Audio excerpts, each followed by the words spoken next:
Celebrate God. Sige, palakpakan natin ang presensya ng ating Panginoon. Okay, Rich, basahin natin na isa-isa. Tumayo muna para dalian. Sige, 2 Chronicles chapter 7 verse 14. Sabay-sabay tayo. Sige.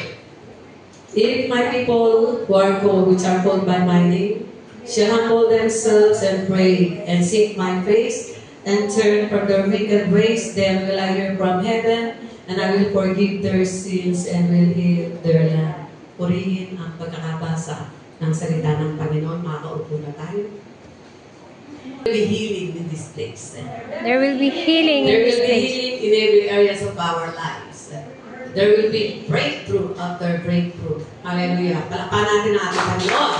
Ayan, ang ating topic ay hinamon natin sa 2 Chronicles chapter 7 verse 14. So sabi nga dito in 2 Chronicles 7:14, we find a powerful promise. There is a powerful, makapangyarihan na pangako ng ating Panginoon. Sabi nga, powerful promise from God to His people sa ating mga inilig, sa ating mga hinirang. Kaya nga sinabi, many are called, but few are chosen. And if my people who are called, no, it means lahat tayo ay kanyang mga anak, tayo ay kanyang mga tao who are called by my name. Na tinawag ng Panginoon sa kanyang pangalan, hindi sa pangalan ni Dukduk, hindi sa pangalan ni Dakdak, kundi sa pangalan ng ating Panginoon. Amen? So sabi dito, this verse is a call to humility, no? Humbleness, not humbug, no? So, humility, prayer, and repentance. We are called to have humility, panalangin, at pagbabalik loob natin sa ating Panginoon. So, dito, it's reminder that God is always willing to forgive. He's always willing to forgive our sins, no? He's always willing to forgive and heal our land. Heal ourselves. He will heal this place, heal our land in the Philippines. Amen. Maraming mga pangyayari,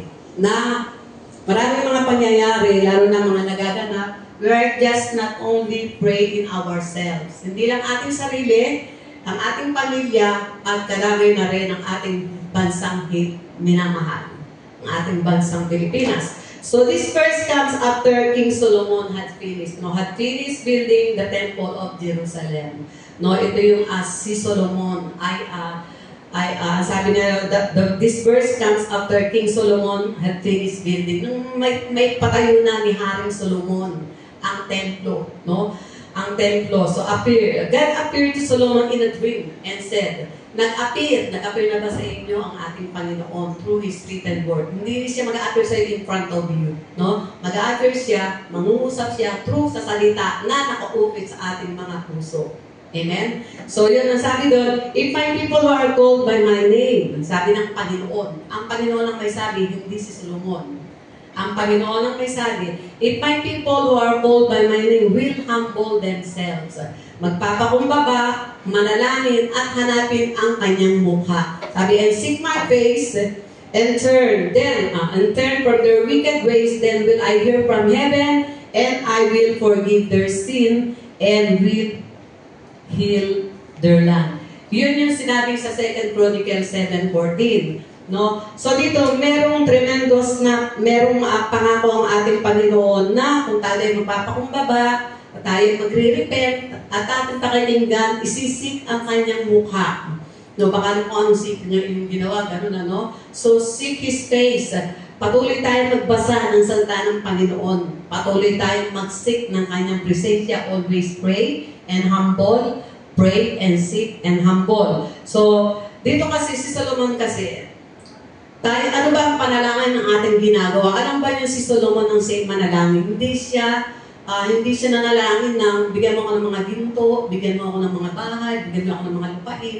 Ang kanyang pinanalangin ay bigyan siya ng karunungan. No? Nung manalangin si Solomon na bigyan ng sabi ng Panginoon, ano ang iyong gusto, no? Ang hinilingin ng manalangin si Solomon, ang kanyang hiniling ay ang bigyan siya ng wisdom. The divine wisdom that comes from the Lord. At alam ba niyo si Solomon ay isang talagang napakayaman at meron siyang legacy. Ang legacy niya ay wealth at ang legacy niya ay wisdom that comes from the Lord. Nung mga time na hindi pa siya nagkakasala, he's always seeking the presence of the Lord. So dito yung makikita mo na nang hilingin ni Solomon ang wisdom that comes from the Lord, ay pinagpala siya. Ang kanyang legacy of divine wisdom and legacy of wealth. Diba? Mayaman na mayaman si Solomon. Diba? So dito, meron tayong mga conditions. Meron tayong mga conditions para ma-achieve natin, para ma-receive natin ang mga pagpapalang spiritual. Number one natin, ano yun kasi everything is gonna be alright, no? Once na tayo nag-seek, ang pangako kasi ng Panginoon, seek ye first the kingdom of God and His righteousness, and all these things is not any sins, no? In righteousness, kanyang katwiran, yung paglakad natin na naaayon sa kalooban ng Panginoon. Alam ba yung ikaw ay magsinungaling kasalanan na? Ang tumingin ka sa isang lalaki o babae na ikaw ay naghahangad, kasalanan na. Yung gumosip ka, kasalanan na yon. So hindi ito yung bagay na ikay nakapatay, no? Ito yung mga bagay na hindi ka lugod-lugod sa ating Panginoon. Yung ikaw ay kasi lahat tayo nagkakasala naman. No one is righteous, not anyone. Every one of us ay meron tayong nakakapag-commit talaga tayo.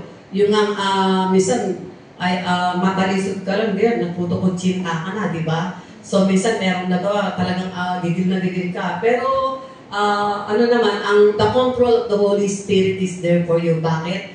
There will be manifestation of the fruit of the Holy Spirit in our life that we need to activate. Amen? Hindi tayo yung popcorn na pagkain nilagay sa kawali na itinitad, pumuputok-putok, no? Hindi na tayo yun kasi ang nangunguna na sa atin, ang nagkokontrol na sa atin, walang iba kundi ang banal na Espiritu.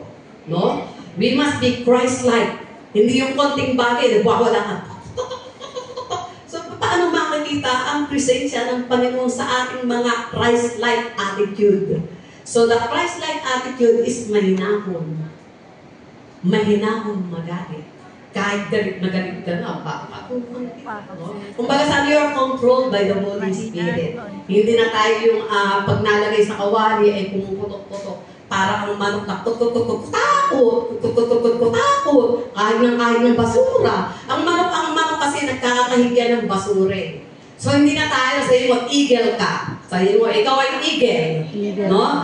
Naalala mong kanta ng ating answer sila din, no? We will soar like an eagle. Makita mo yun, makita mo uupo-upo, meron pala siyang itinatago. No? O lumabas ang kanyang itinatago, di ba? So lahat kasi tayo ay merong mga talento na ipinagkaloob ng ating Panginoon. Ang ating lang gawin, offer your life to the Lord, no? At be used for God's glory. There are different functions in the body of Christ. There are fivefold ministry gifts, no? And let God equip us. Habang tayo nagpapagamit sa ating Panginoon, na-i-equip tayo.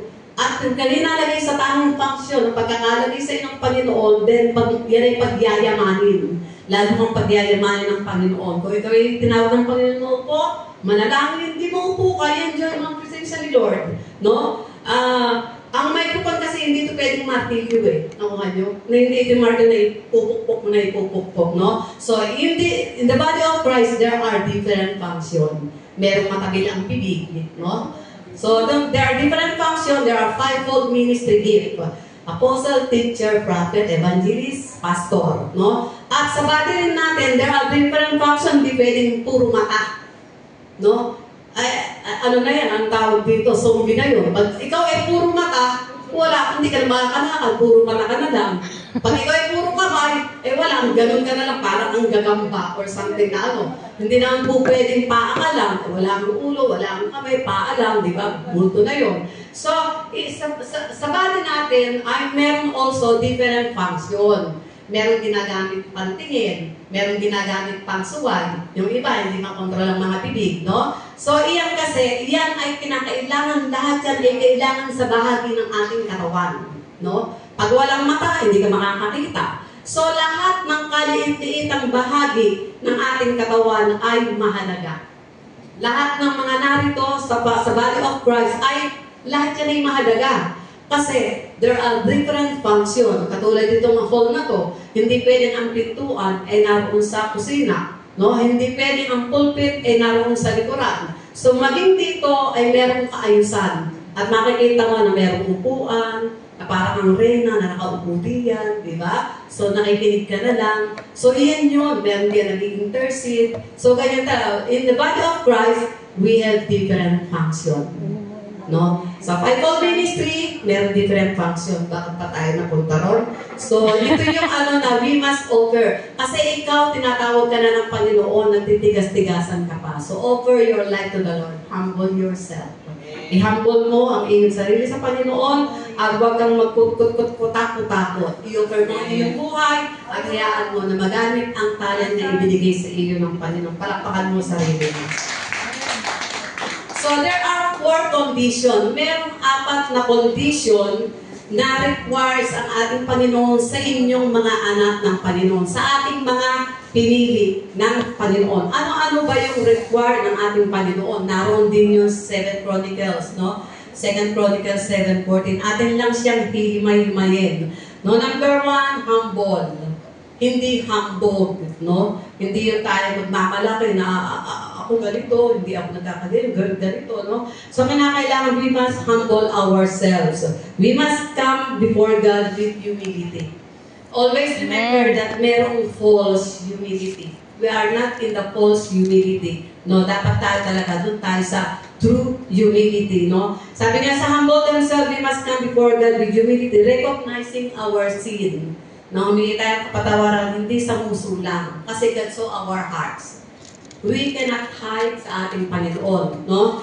So, number 1, sabi nga, recognizing our sin and our need for forgiveness. I-recognize natin, Lord, forgive us. No? Patawarin mo ako, Ama, sa ating kasalanan. At nariyan naman ang ating Panginoon, He's ready to forgive our sin. No? Kaya lang minsan, God experience us to discipline. Why? Kung hindi tayo didisiplina ng ating amang nasa langit, hindi niya tayo makain. Bakit tayo nakakaranas minsan ng discipline sa ating buhay? It is because God got us. Amen? So, ganoon din sa mga magulang. Kinakailangan din, meron din pagsabihan natin ng ating mga anak kung sila ay naliliko ng landasan kasi mahal natin sila. No? Minsan, sabi nga doon ay just do your part and let God do the rest. So, yun yung ating number 1, no? We must humble ourselves. Always remember that God resists the proud, but give grace to the humble. Hindi give grace to the humble, no? He give His grace sa mga humble. So, number 2, yung number 2, we need to pray always. Hindi mo sasabihin na ako'y busy, no? Kahit ikaw ay nakaupo, you can pray. Kahit ikaw ay naglilinis, nagmamap ng floor, naglilinis ng wall, you still can pray. Pwede kang kumanta ng praise and worship, kumanta man habang ikay naglilinis, pray without ceasing. Pagkagising mo, magpasalamat ka sa Panginoon. Lord, thank you Lord sa buhay ko, buhay nila, buhay ng nanay ko, buhay ng mga aso, pusa, ako. Diba? Pwede mo ipag-pray, ilayan ng inyong mga alagang kahayupan, no? Yung mga aso nyo, yung mga ano. So, you can pray for that. You can lay hand on that. Kaya nga lang, huwag ka lang mag-pray. Mamaya, yung kamay ay hindi dapat we need to do it with our hands. Amen? Palapakan natin ang buhay nyo. So, yun ang ating number 2. Number 3, seek. Very basic to. Kaya nga lang, alam natin ang salita, pero hindi natin sinasapamuhay. Nakuha ninyo yun. So number 3, seek my face. We must seek God's presence and His will in our lives. Kinakailangan lagi tayo. Itong ating ginagawa na to, always stay in the presence of the Lord. Always seek the presence of the Lord. Kaya nga sinabing, seek ye first the kingdom of God and His righteousness and all. Lahat ng bagay iiaan sa atin, hindi isa lang. Hindi si Dudong lang, no? Si Dudong, ang iyong mga anak, ang iyong lahat yan, and all, lahat nga, hindi lang isang bagay. Lahat ng bagay, as we seek the presence of the Lord, iaad niya ang lahat ng bagay sa akin, of course, according to the will of God. Ang Panginoon ay hindi ka agad bibigyan ng iyong panalangin, mamaya hindi ka pahanda. God give you the right time. There's a right time in everything, no? Pag alam ng Panginoon na you are ready for that, then He will release the answered prayer to you. Sabi na sa ng Panginoon, they that wait upon the Lord, They that wait upon the Lord shall renew their strength. They shall mount up with wings as eagle. They shall run and not grow weary. They shall walk and not in vain. So yun yun. We must seek that verse. Pagkagising nyo, pag-iitan nyo, thank you, Lord. Diba? Hindi nakakalimutan natin. Always give thanks to the Lord kasi He owns our lives. Sa Kanya galing ang lahat ng meron ka. Sa Kanya galing ang iyong alindog. Sa Kanya galing ang iyong kagandahan. Sa Kanya galing ang iyong kabaitan. Hindi sa Kanya galing ang iyong katarayan. No? Ang lahat na nanggagaling sa Panginoon ay mga mabubuting bagay.